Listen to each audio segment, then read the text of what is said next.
अरे शर्म आनी चाहिए सत्ताधारी दलों को कि 350 सीटें जब आप जीतते हो, इसका मतलब कि प्रदेश में एक तरफा चुनाव हुआ, हर व्यक्ति ने आपको एक तरफा वोट दिया, और 2014 में एक तरफा वोट दिया, तब आप 73 लोकसभा सीटें जीते। अभी थोड़ी सी लोगों में नाराजगी आई है तो 33 पर सिमट गए, 3 सहयोगी दलों की सीटें।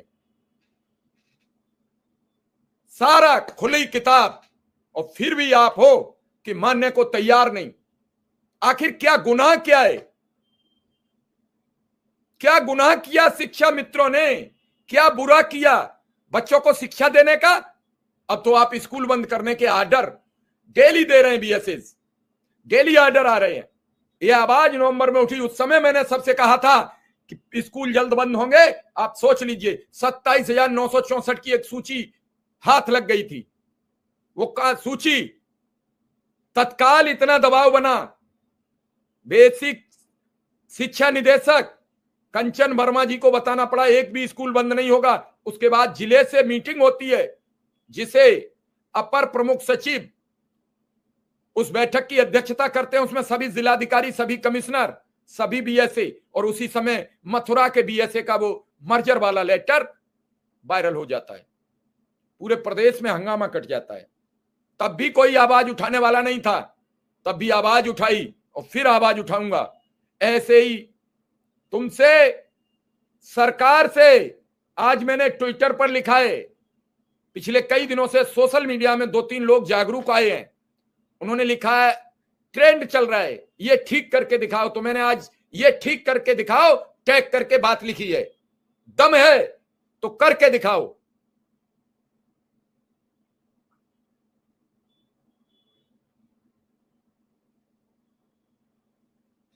इतनी लंबी सत्ता जिसकी रहती है, वो सबको खुश कर देता है, वो सबको सब कुछ दे देता है।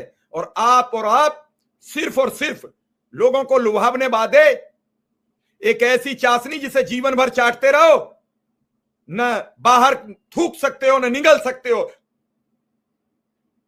इससे शिक्षा का स्तर इतना गिर जाएगा कि लोग पूछेंगे नहीं कहां हैं पढ़ने वाले और कहां हैं पढ़ाने वाले। थोड़ा सा सख्त बोलना शुरू करो तो कहते हैं कि आप सरकार की खिलाफत करने लगते हो। अरे सवाल किससे पूछें? अनुदेशक शिक्षा मित्र को सरकार नियमित करेगी या विपक्ष? सरकार करेगी। सवाल किससे करना होगा? और आप हैं।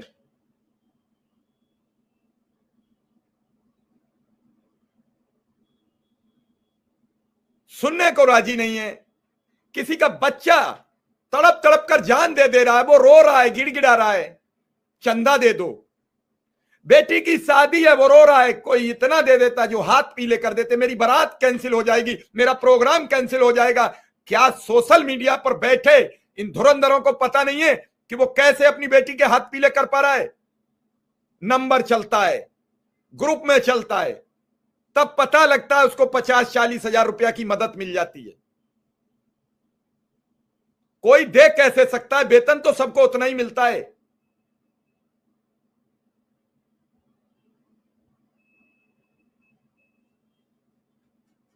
और जब आप बेसिक शिक्षा में बुरी तरह फ्लॉप हो गए, आप रोज उसमें नए नए नवाचार कर रहे हो, कभी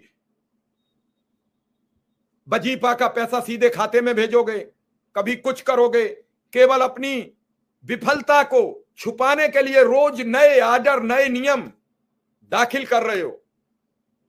और उसके बाद इस शिक्षा को जो सुधार सकते हैं उन्हें जिम्मेदारी नहीं दे रहे। मैं वादा करता हूं समानकारी समान वेतन का ऐलान करिए और 1 महीने का समय दीजिए, और 1 महीना में अगर ये शिक्षा मित्र और अनुदेशक उस शिक्षा व्यवस्था को सुचारू ना करें तो एक एक कर सबके इस्तीफा ले लीजिए, निकाल दीजिए नौकरी से। टाइम दीजिए। हर विद्यालय में जिसमें 30 बच्चे 50 बच्चे मिलेंगे। लेकिन क्या फायदा? ना आप मानोगे, न नौमन तेल दोगे, न राधा नाचेंगी, तो क्या होगा? स्कूल बर्बाद हो जाएंगे। आपने देखा, अगर अदालतें इसी तरीके से सख्ती से पूछने लगे तो क्या कोई जवाब दे पाएगा? क्यों ऐसी सुविधाएं मुहैया कराने के लिए एक्ट बना